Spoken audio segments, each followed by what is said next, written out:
Throw away all your old ideas in order to come up with something new. Hiroshi Yamauchi. Nintendo is the most famous video game company in the world today. Much like Hoover became synonymous with vacuuming and Google with online search, Nintendo, at least for a time, was the synonym for video games. The company's rise as a video game powerhouse is legendary. The iconic Nintendo Entertainment System is generally recognized as a catalyst for the rebirth of an entire industry, especially given its role in helping video games to overcome the disastrous crash of 1983. But did you know that the famous and much beloved NES is actually not Nintendo's first home video game console? In fact, Nintendo took several tentative steps into the field of electronic entertainment prior to the NES's arrival.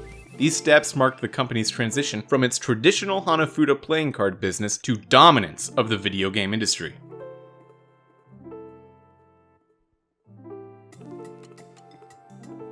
Nintendo had greatly diversified its business throughout the 1960s, famously offering a wide range of products and services, from instant rice to a taxi service and even a love hotel. None of these ventures provided the explosive growth the company hoped for. It wasn't until Hiroshi Imanishi, a bright young graduate from Doshisha University, arrived at the company that made it one of the most important players in the industry. Imanishi regularly managed key projects delegated to him by Hiroshi Yamauchi, Nintendo's president. His task in 1969 was to form a brand new department simply called Games. This department contained Nintendo's first ever research and development site, located in a warehouse in the Kyoto suburbs. This new games department was responsible for producing Nintendo's first electronic products, thanks to its new Komuki, or engineering division. The division was led by none other than Gunpei Yokoi, the man who would go on to create products such as the Game Boy, the Virtual Boy, and the Wonder Swan. Nintendo's first breakout electronic game was the Nintendo Beam Gun game. It was the first example of the company leveraging a specific technology that had never been intended for entertainment purposes. In this case, Nintendo were shrinking down a solar cell developed by Sharp. They realized that they could shrink it down to the size of a coin and it would still detect light. The idea behind the Beam Gun toys was simple. The gun emitted a beam of light, the bullet, which would hit a sensor and trigger a reaction.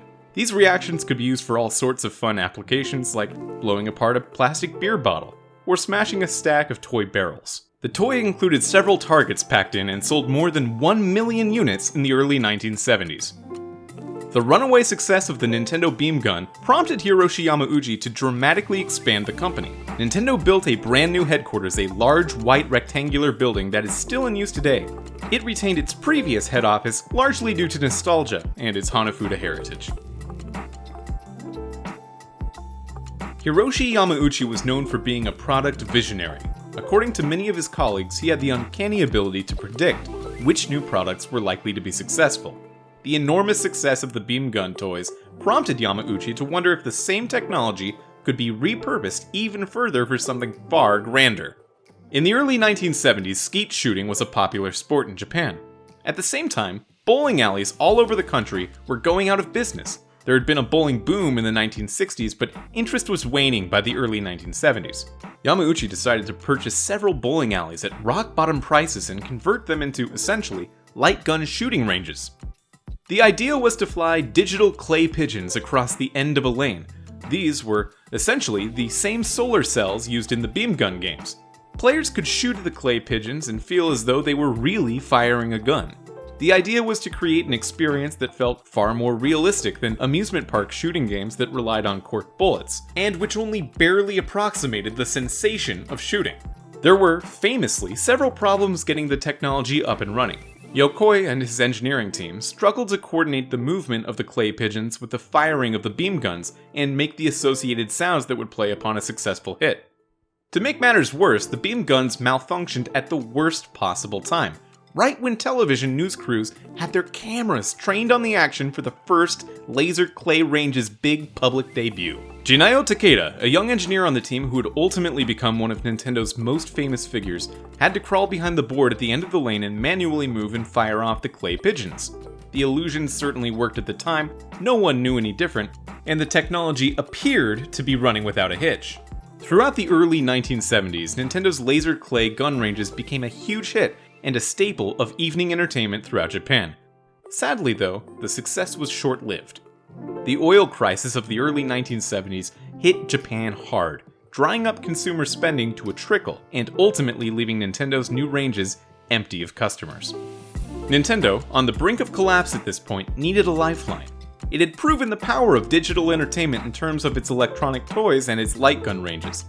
The company's next major product didn't quite set the world on fire in its own right, but it did set Nintendo's course for decades to come. The microchip was the key. The late 1970s saw radical advancement in office and consumer products. Computer technology, once exclusively the domain of universities and research laboratories, was now making its way into homes around the world.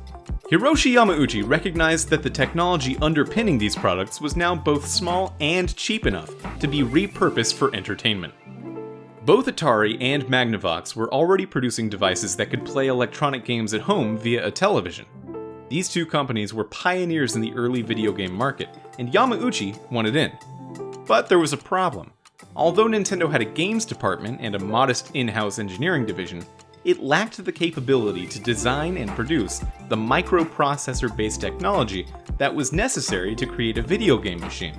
Nintendo got around the problem by acquiring a license to manufacture and sell Magnavox's game console, and partnering with Mitsubishi to build the product.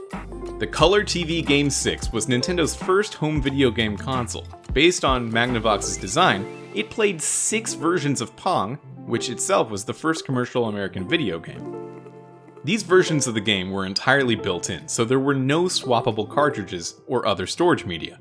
Players could put different plastic overlays over their TV screens to simulate different flavors of Pong, so for example, one overlay would be a volleyball field, another would be a tennis court, and so on.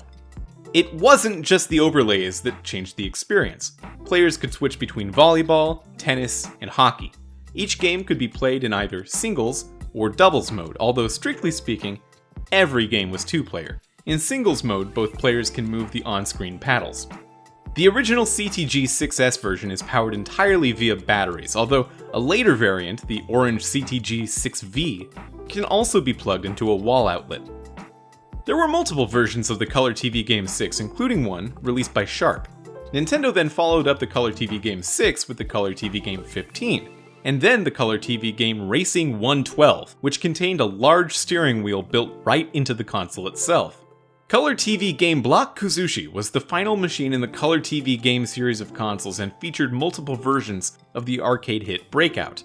Well, to be more accurate, Nintendo were producing a Breakout clone for this machine. This particular console is incredibly significant in part because it was developed and manufactured entirely in-house by Nintendo. That is to say, they didn't rely on a Mitsubishi partnership to get this machine to market. It's partly for this reason that the Nintendo logo can be seen so prominently on the housing. It was also significant for another very important reason. Shigeru Miyamoto designed the housing. Miyamoto was an industrial design graduate and still new to Nintendo at the time. Color TV Game Block Kuzushi was one of his first design projects at the company. Although the Color TV game consoles opened the door to Nintendo's later domination of the video game business, it's fair to say that none of these machines became the massive blockbuster hit that the company was hoping for. But they did demonstrate a few important points. There was growing interest in electronic home entertainment products. Nintendo could leverage existing microprocessor technology to develop novel entertainment applications. And Nintendo now had sufficient in-house engineering and manufacturing know-how to create its own dedicated entertainment machines. As a result, Nintendo continued to invest in digital entertainment. Yamauchi had a strong desire for the company to be a powerful player in the arcade market, especially having seen the success of games like Space Invaders in the West. Nintendo also pursued the home market with its highly popular Game & Watch line. These tiny handheld game consoles are essentially repurposed pocket calculators. They were small, cheap to manufacture, and most importantly, fun. In 1983, the Nintendo Famicom debuted in Japan. It was radically more advanced than any of Nintendo's previous machines, and at the time, was actually an almost impossible project for the company. Jinayo Takeda later commented, in reference to the Famicom's chief engineer Masayuki Uemura, that he was so much an amateur that when Yamauchi told him to make this thing, he did not know that it could be done. The story of the Famicom and the Western NES, which debuted later in 1985, is legendary, and I fear that it might be too long of a tale for this particular video. Perhaps it needs its own feature, and if that's something you'd be interested in, please, ring the bell in the comments and the rate it and, tell your friend and all the YouTube things. At any rate, it's tempting to think of the Famicom/NES as being the kickoff point for Nintendo's long and illustrious home console journey. It's tempting, too, to look back at the past and see an unbroken, fateful chain of events that led inevitably to the creation of Mario and Zelda, of the Game Boy and the Switch, and everything in between. Of course, none of these developments would have emerged without the humble Color TV game series. This reason alone makes the Color TV game machines among the most historically important consumer electronics ever made. This video was adapted from the article Nintendo's Road to the NES, originally written by James Burns. You can go find the article on SuperJumpMagazine.com. Go there, it's fun. I've been Mitchell F. Wolf, and remember, stay super!